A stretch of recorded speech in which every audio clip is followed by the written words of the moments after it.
गुरवे सर्वलोकानां वैशिषे भवरोगिण निधये सर्वविद्यानां दक्षिणामूर्तये नमः।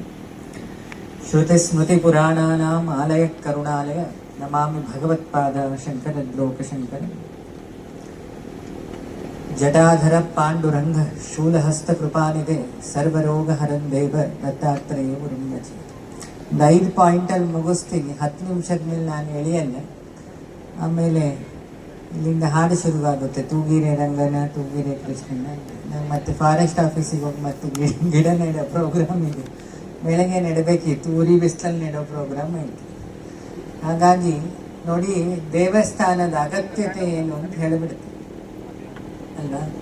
ನಾವೆಲ್ಲ ಈಗ ದೇವರ ಹತ್ರ ಹೋದ್ವಿ, ಕಾಣಿಕೆ ಹಾಕಿದ್ವಿ, ಹೂವು ಹಾಕಿದ್ವಿ, ಎಳನೀರು ಇಟ್ವಿ, ಎಲ್ಲ ಇಟ್ವಿ. ದೇವರ ಹತ್ರ ಏನೋ ಒಂದು ಅಪ್ಲಿಕೇಶನ್ ಇಟ್ಟೇ ಬಂದಿರ್ತೀವಿ.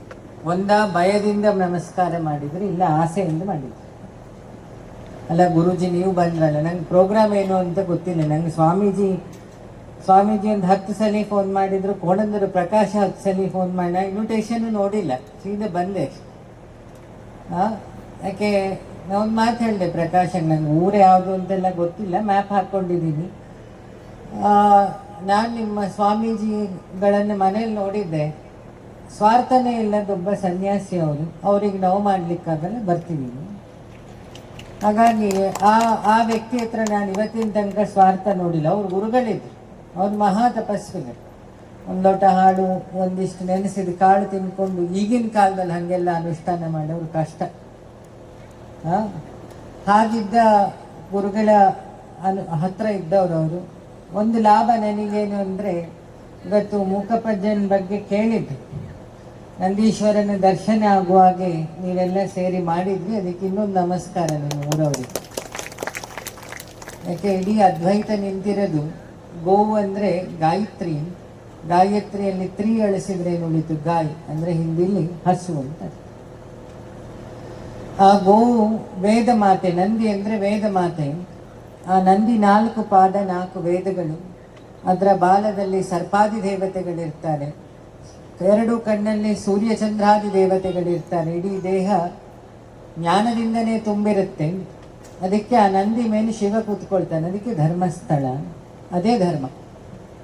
ಅದರ ಮೇಲೆ ಶಿವ ಮತ್ತೆ ಶಕ್ತಿ ಕೂತ್ಕೊಳ್ತಾರೆ. ಹಾಗಾಗಿ ಸತ್ಯಂ ಶಿವಂ ಸುಂದರಂ. ಅವ್ರು ಚೆನ್ನಾಗಿ ಹೇಳಿದರು ಕಾಮತ್. ಧರ್ಮವನ್ನೇ ನಿರಂತರ ಆಚರಣೆ ಮಾಡೋವನಿಗೆ ಸತ್ಯ ಸುಲಭ, ಸತ್ಯವನ್ನೇ ನಿರಂತರ ಆಚರಣೆ ಮಾಡೋವನಿಗೆ ಅಹಿಂಸೆ ಸುಲಭ. ಹಿಂಸೆ ಅವನಿಂದ ಸಾಧ್ಯ ಇಲ್ಲ. ಸತ್ಯಂ ಶಿವಂ ಸುಂದರಂ. ನಮ್ಮಲ್ಲಿ ಖುಷಿಯಾದ ನಗು ಇಲ್ಲ, ಯಾಕೆ ಹಿಂಸೆಯೇ ತುಂಬಿದೆ ಒಳಗೆ ಅಲ್ವಾ. ಹೆಂಗಸ್ರನ್ನ ಎಕ್ಸಾಂಪಲ್ ತಗೊಂಡ್ರೆ, ಮನೆಗೆ ಹೋದ್ರೆ ಮನೇಲಿದ್ರೆ ಅತ್ತೆ ಕಿರಿಕಿರಿ, ಅತ್ತೆಗೆ ಇವಳು ಕಿರಿಕಿರಿ, ಮಕ್ಕಳಿಗೆ ಅಮ್ಮನ ಕಿರಿಕಿರಿ, ಅಮ್ಮಂದ್ರಿಗೆ ಮಕ್ಕಳು ಕಿರಿಕಿರಿ. ಇವರೆಲ್ಲ ಸೇರಿ ಗಂಡನೇ ಕಿರಿಕಿರಿ. ಒಂದಿಷ್ಟು ಜನಕ್ಕೆ ಇವರಿಗೆಲ್ಲ ಗಂಡನೇ ಕಿರಿಕಿರಿ. ಕಾಮನ್ ವರ್ಡ್ ಕಿರಿಕಿರಿ ಅಷ್ಟೇ. ಮತ್ತೆ ಗಂಡ ಮದುವೆ ಆಗಬೇಕು ಅಂತ ಸಿಗಂದೂರು ದೇವಿಗೆ ಹರಕೆ ಹೊತ್ತೋಳು ಇವಳೆ. ಇಂಥ ಮಕ್ಕಳು ಹುಟ್ಲಿ ಅಂತ ಸುಬ್ರಹ್ಮಣ್ಯಂಗೆ ನಂದಿಗೆ ಹರಕೆ ಹೊತ್ತೋರು ಅವರೇ ಅಲ್ವಾ. ನಾವೇ ಹೊತ್ತು ನಾವು ಜವಾಬ್ದಾರಿ ತಗೊಳಕ್ ರೆಡಿ ಇಲ್ಲ. ಇದು ಸಮಸ್ಯೆ.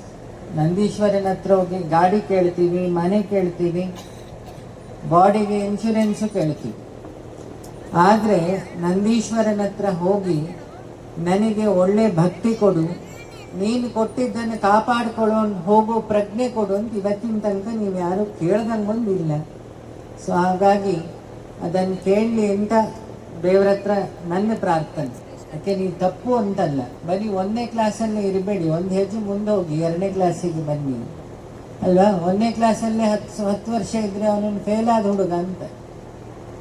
ನೀವು ಮನೆ ಮಟ್ಟಿಗೆ ಎಲ್ಲರೂ ಜವಾಬ್ದಾರಿಯನ್ನು ತಗೊಂಡಿದ್ದೀರಿ. ನೋಡಿ, ಈ ಭೂಮಿ ನಾನು ನೋಡಿದಾಗೆ ಮಹಾಸಿದ್ಧರುಗಳಿರೋ ಭೂಮಿ. ಈ ಕಡೆ ಬರದಳ್ಳಿಯವರಿದ್ದಾರೆ. ನಮಃ ಶಾಂತಾಯ, ಒಂದು ಪೆಂಡೆಂಟ್ ನೋಡಿದೆ ಅಲ್ವಾ ಕುತ್ತಿಗೆ. ನಮಃ ಶಾಂತಾಯ ದಿವ್ಯಾಯ ಸತ್ಯಧರ್ಮ ಸ್ವರೂಪಿಣೆ ಸ್ವಾನಂದಾಮೃತ ತೃಪ್ತಾಯ ಶ್ರೀಧರಾಯ ನಮೋ ನಮಃ ಅಂತ. ಅದರ ಅರ್ಥ ಏನು? ಫಸ್ಟು ಶಾಂತ ಆಗು. ನೀನು ಯಾವಾಗ ಶಾಂತ ಆಗ್ತೀಯೋ ನಿನ್ನಲ್ಲಿ ಸತ್ಯ ತಾನಾಗೇ ಬರುತ್ತೆ. ಬಂತೋ ಧರ್ಮಾಚರಣೆ ನಿನ್ನಿಂದ ಬೇಡ ಅಂದ್ರೆ ನಡೆಯುತ್ತೆ. 2 ಆಯ್ತದೆ. ಅಲ್ಲಿಗೆ ನೀನು ಆ ಸತ್ಯ ಮತ್ತು ಧರ್ಮದ ಸ್ವರೂಪ ಆಗುತ್ತೆ. ಅದು ಹೇಗೆ ಗುರೂಜಿ? ನೋಡಿ, ಗೋವಿನ ರೂಪದಲ್ಲಿ ಅದು ಸ್ವತಃ ಪವಿತ್ರ. ಲಿಂಗ ದೀಕ್ಷೆ ಆದ್ಮೇಲೆ ಅದಿನ್ನೂ ಪವಿತ್ರ. ಇವತ್ತು ನಿಮ್ಮ ಊರಿಗೆ ಆ ನಂದಿಯಲ್ಲಿ ನಂಗೆ ನಂದಿ ಕಾಣಲಿಲ್ಲ, ಮುಖಪಜ್ಜನಲ್ಲಿ ನಂದಿ ಕಾಣಿತು. ಅವರಿಲ್ಲಿ ಓಡಾಡಿದಾರೆ, ಊರು ಉದ್ಧಾರ ಆಗುತ್ತೆ ಅಷ್ಟು ಗೊತ್ತು. ನಾನು ಓಡಾಡ ಏನಾಗುತ್ತೋ ನನಗೆ ಗೊತ್ತಿಲ್ಲ ಅಲ್ವಾ.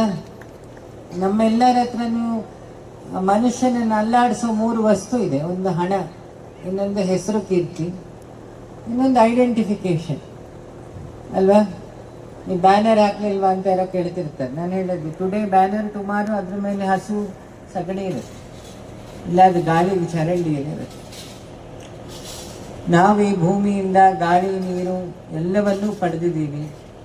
ಒಳ್ಳೆ ಸಮಾಜದಲ್ಲಿ ಶರಾವತಿ ನದಿ ತೀರ, ಶರ ಅಂತ ಹೇಳಿದರೆ ನಮ್ಮ ಲಕ್ಷ್ಮಣನ ಧನುಸ್ಸಿಂದ ಹುಟ್ಟಿದ ನದಿ. ಹಾಗಾಗಿ ತೀರ್ಥಹಳ್ಳಿ ಅಂತ ಅದರ ಹೆಸರು. ಇಲ್ಲಿ ಹೊಸನಗರ, ಒಂದೊಂದು ಊರಿಗೆ ಒಂದೊಂದು ಅರ್ಥ ಇದೆ ಅಲ್ವಾ. ಜಲದ ಮಧ್ಯೆ ಇರೋದು ದೇವಿ, ಉತ್ತರದಲ್ಲಿ ಬಿಟ್ಟರೆ ನೆಕ್ಸ್ಟ್ ಇರೋದು ನಿಮ್ಮ ಸಿಗಂದೂರಲ್ಲಿ ಮಾತ್ರ. ಮತ್ತೆ ಸುತ್ತ ಜಲ ಅಲ್ಲ ಅಲ್ವಾ. ಸೊ ಹಾಗಾಗಿ ಉದ್ಭವ ಮೂರ್ತಿಗಳಿಗೆ ಶಾಸ್ತ್ರದ ಲೇಪ ಇರಲ್ಲ. ಯಾವುದೆಲ್ಲ ಗೋಕರ್ಣದ ಲಿಂಗ ಯಾರು ಹೇಳಿದ್ರು ಗುರುಜಿ, ಆ ಲಿಂಗ ಎಲ್ಲ ಸ್ಪರ್ಶ ಮಾಡ್ಲಿಕ್ಕೆ ಬಿಡ್ತಾರೆ, ದೇವಸ್ಥಾನದ ಲಿಂಗ ಯಾಕೆ ಮುಟ್ಲಿಕ್ಕೆ ಬಿಡಲ್ಲ. ನಾನು ಹೇಳಿದೆ, ನೋಡು, ಗರ್ಭಗೃಹ ಅಂತಿದೆ, ಗರ್ಭದೊಳಗೆ ಡಾಕ್ಟರ್ ಬಿಟ್ಟು ಬೇರೆ ಯಾರು ಕೈ ಹಾಕಲ್ಲ. ಯಾವುದನ್ನ ನೀನು ಕರ್ಮ ಸಿದ್ಧಾಂತದ ಮೂಲಕ, ಇದು ಕರ್ಮ ಸಿದ್ಧಾಂತ, ಇದೇ ಕರೆಂಟು ಬೆಳಕಿನ ರೂಪದಲ್ಲಿದೆ, ಅದಕ್ಕೆ ಶಾಸ್ತ್ರ ವಿರೋಧ ಇಲ್ಲ, ಎಲ್ಲರಿಗೂ ಮುಟ್ಟಬಹುದು. ಅದು ಗೋಕರ್ಣದ ಲಿಂಗ, ಆತ್ಮಲಿಂಗ. ಇದು ನೀವು ಆ್ಯಡ್ ಮಾಡಿದ್ದೀರಿ, ಇದು ಎಲೆಕ್ಟ್ರಿಷಿಯನ್ ಮಾತ್ರ ಮುಟ್ಟಬೇಕು. ಗೊತ್ತಿಲ್ಲದವನು ಮುಟ್ಟಿದ್ರೆ ಅವನನ್ನು ಮುಟ್ಟಕ್ಕೆ 4 ಜನ ಮತ್ತೆ ಬರಬೇಕು. ನಿಮ್ಮ ಆಡು ಭಾಷೆಯಲ್ಲಿ ಎಕ್ಸಾಂಪಲ್ ಕೊಟ್ಟೆ, ಇದು ಸುಮಾರು ಜನರ ಜಿಜ್ಞಾಸೆ ಇದೆ, ಇದು ಯಾಕೆ ಹಾಗೆ.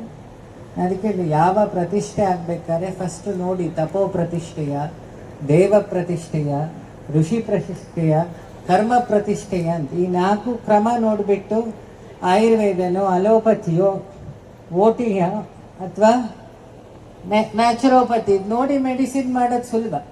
ಈಗ ನಾವು ದೇವಸ್ಥಾನ ಪುನರ್ ಪ್ರತಿಷ್ಠೆಗೆ ಹೋಗ್ತಾ ಪುರೋಹಿತರಿಗೆಲ್ಲ ಒಂದು ಸಜೆಷನ್ ಕೊಡ್ತಿರ್ತೀವಿ. ನೀವು ಅಷ್ಟಮಂಗಲ ಹಾಕೋ ಮೊದಲು ಅದು ಯಾವ ಪ್ರತಿಷ್ಠೆ ಅಂತ ಫಸ್ಟ್ ನೋಡ್ಕೊಳ್ಳಿ. ಋಷಿ ಪ್ರತಿಷ್ಠೆ ಅಂದರೆ ಅಲ್ಲಾಡಿಸ್ಲಿಕ್ಕೆ ಹೋಗಬೇಡಿ, ಯಾಕೆ ನಾವ್ಯಾರು ಋಷಿಗಳಲ್ಲ. ದೇವ ಪ್ರತಿಷ್ಠೆ ಆದರೆ ಅದು ಹೆಂಗಿದೋ ಹಂಗೆ ಮಾಡಿ ಹೊರಗಿಂದ ಸರಿ ಮಾಡಿ. ಕರ್ಮ ಪ್ರತಿಷ್ಠೆ ಆದರೆ ಮಾತ್ರ ಅದನ್ನು ಕಲಾ ಸಂಕೋಚ ಮಾಡಿ ಮತ್ತೆ ಕರ್ಮದಿಂದ ಇಡ್ಬೋದು. ಇದು ದೇವಸ್ಥಾನದ ದೇವರಂದ್ರೇನು, ಬೆಳಕು. ಈಗ ಅಲ್ಲಿ ನಂದಿ ವಿಗ್ರಹ ಇತ್ತು, ಕಾರ್ಕಳದಲ್ಲೂ ಎಲ್ಲೋ ಕೆತ್ತಿರ್ತೀವಿ, ಅದು ವಿಗ್ರಹ ಅಷ್ಟೇ ಅಲ್ಲಿ ತನಕ. ಯಾವಾಗ ಈ ಮೈಕಿಗೆ ಕರೆಂಟ್ ಕನೆಕ್ಷನ್ ಆಯಿತು, ಅವಳು ಪಾಪ ಹಾಡು ಹೇಳೋಳು ಹೇಳಿದ್ರು, ಒಂದು ಚೆಕ್ ಮಾಡಿದ್ಲು. ಅವ್ರು ಹೇಳಿದ್ರು, ಕಾಮತ್ರ ಇನ್ನೂ ಹೇಳಿ, ನೀವು ಹೋಗಿ ಪ್ರಾರ್ಥನೆ ಮಾಡಿದರೆ ದೇವರು ರೆಸ್ಪಾನ್ಸ್ ಮಾಡ್ತಾನೆ ಪ್ರತಿಷ್ಠೆ ಆದಮೇಲೆ, ಅದಕ್ಕೆ ದೀಕ್ಷೆ ಅಂತ ಹೇಳುತ್ತೆ. 16 ಕಲೆಗಳಿದೆಯಂತೆ ಮನುಷ್ಯನಿಗೆ. ಹಾಗಾಗಿ 16 ವರ್ಷ ಆದ ತಕ್ಷಣ ನಾವು ದೊಡ್ಡವರಾದ್ವಿ ಅಂತ ಹೇಳ್ತಾರೆ. ಈಗ 18ಕ್ಕೆ ಮೊದಲು ಮದುವೆ ಇತ್ತು, ಮೊದಲು 16ಕ್ಕೆ ಷೋಡಶ ವರ್ಷ ಪ್ರಾಪ್ತೆ ಪುತ್ರಂ ಮಿತ್ರನಂತೆ ನೋಡಿ.